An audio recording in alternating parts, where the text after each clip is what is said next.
ದಕ್ಷ ಪ್ರಾಮಾಣಿಕ ಸೃಜನಶೀಲ ಅಧಿಕಾರಿಗಳು ಧಾರವಾಡ ವಿಭಾಗದ ಶಾಲಾ ಶಿಕ್ಷಣ ಮತ್ತು ಸಾಕ್ಷರತಾ ಇಲಾಖೆಯ ನೂತನ ಅಪರ ಆಯುಕ್ತರಾಗಿ ಅಧಿಕಾರ ಸ್ವೀಕರಿಸಿರುವ ಈಶ್ವರ್ ಉಳ್ಳಾಗಡ್ಡಿ ಅವರನ್ನ ಹಾಗೂ ಅಪರ ಆಯುಕ್ತರ ಕಚೇರಿಯ ನೂತನ ಡಿಡಿಪಿಐ ಆಗಿ ಅಧಿಕಾರ ಸ್ವೀಕರಿಸಿರುವ ಗಿರೀಶ್ ಪದಕಿ ಅವರನ್ನ ಸಾವಿತ್ರಿಬಾಯಿ ಫುಲೆ ರಾಷ್ಟ್ರೀಯ ಶಿಕ್ಷಕಿಯರ ಫೆಡರೇಷನ್ ನವದೆಹಲಿ ಮತ್ತು ಕರ್ನಾಟಕ ಸಾವಿತ್ರಿಬಾಯಿ ಫುಲೆ ಶಿಕ್ಷಕಿಯರ ಸಂಘ ರಾಜ್ಯ ಘಟಕ ಧಾರವಾಡ ವತಿಯಿಂದ ಸ್ವಾಗತಿಸಿ ಸನ್ಮಾನಿಸಲಾಯಿತು.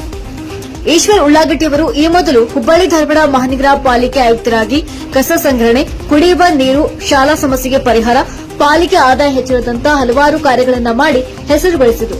ಅಲ್ಲದೆ ಅವರು ಆಡಳಿತಶೀಲ ಜನಸಹಾಯಕ ಅಧಿಕಾರಿಯಾಗಿ ವಿವಿಧ ಹುದ್ದೆಗಳಲ್ಲಿ ಜನತೆಗೆ ಪೂರಕ ಸೇವೆ ನೀಡಿ ತ್ವರಿತ ಪರಿಹಾರ ಒದಗಿಸುವ ಮೂಲಕ ಜನರ ಮನಸ್ಸನ್ನ ಗೆದ್ದಿದ್ದಾರೆ.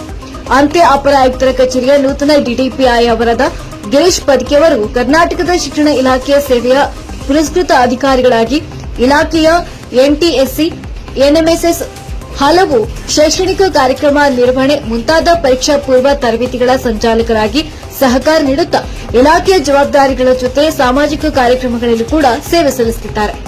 ಶಾಲಾ ಮಕ್ಕಳ ಹಾಗೂ ಕ್ರೀಡಾ ಪ್ರತಿಭೆಗಳನ್ನು ಗುರುತಿಸಿ ಬೆಳೆಸುವಂತಹ ಅನೇಕ ಕಾರ್ಯಕ್ರಮಗಳನ್ನು ಯಶಸ್ವಿಯಾಗಿ ಇಂದಿಗೂ ಕೂಡ ಮುನ್ನಡೆಸುತ್ತಿದ್ದಾರೆ. ಸಾವಿತ್ರಿಬಾಯಿ ಫುಲೆ ರಾಷ್ಟ್ರೀಯ ಶಿಕ್ಷಕಿಯರ ಫೆಡರೇಷನ್ ನವದೆಹಲಿಯ ರಾಷ್ಟ್ರೀಯ ಅಧ್ಯಕ್ಷರು ಮತ್ತು ಕರ್ನಾಟಕ ಸಾವಿತ್ರಿಬಾಯಿ ಫುಲೆ ಶಿಕ್ಷಕಿಯರ ಸಂಘ ರಾಜ್ಯ ಘಟಕ ಧಾರವಾಡ ಇದರ ರಾಜ್ಯಾಧ್ಯಕ್ಷರಾದ ಡಾ ಲತಾ ಎಸ್ ಮುಳ್ಳೂರವರು ಜಿಲ್ಲಾ ಘಟಕದ ಸಂಘದ ಪದಾಧಿಕಾರಿಗಳ ಜೊತೆಗೂಡಿ ಧಾರವಾಡ ವಿಭಾಗದ ನೂತನ ಅಪರ ಆಯುಕ್ತರು ಹಾಗೂ ನೂತನ ಡಿಡಿಪಿಐ ಅವರನ್ನ ಸ್ವಾಗತಿಸಿ ಸನ್ಮಾನಿಸಿ ಗೌರವಿಸಿದರು.